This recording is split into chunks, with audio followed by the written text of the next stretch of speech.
बहुत सारे लोग कहते हैं कि महाराज जी, हम अक्सर अपने मृत परिजनों को सपने में देखते हैं, इसका क्या मतलब है, या फिर इससे कोई समस्या तो नहीं।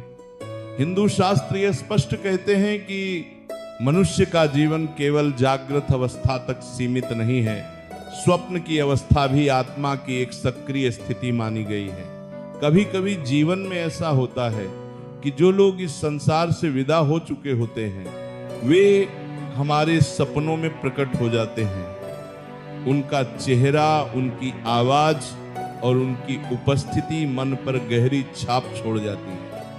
उपनिषदों में वर्णन मिलता है कि जब शरीर सोता है तब आत्मा अधिक जागृत होती है, और जब आत्मा जागृत होती है तो वह उन संबंधों को भी अनुभव कर सकती है जो स्थूल शरीर से परे होते हैं। गरुड़ पुराण के अनुसार जो पितृलोक में स्थित आत्माएं कुछ विशेष परिस्थितियों में अपने वंशजों के स्वप्न में प्रकट हो सकती हैं। इसके पीछे शास्त्र 3 प्रमुख कारण बताते हैं। यदि सपने में आए परिजन शांत हो, मौन हो या स्नेह भाव से दिखाई दे तो इसे पितृकृपा और आशीर्वाद का संकेत माना गया है।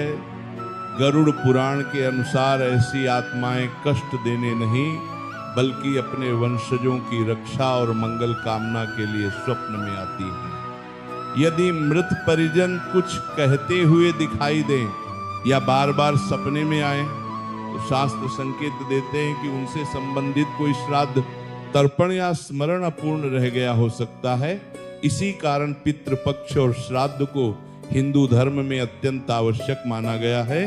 बृहदारण्यक उपनिषद में कहा गया है कि जिसका मन जिस भाव में होता है स्वप्न भी उसी भाव से उत्पन्न होते हैं। यदि आप किसी परिजन को अत्यधिक याद कर रहे हो तो आत्मा का स्मरण स्वप्न के रूप में प्रकट हो सकता है। जब किसी परिजन से आत्मिक संबंध अत्यंत गहरा होता है तो वह संबंध मृत्यु के बाद भी स्वप्न के माध्यम से अनुभव किया जा सकता है।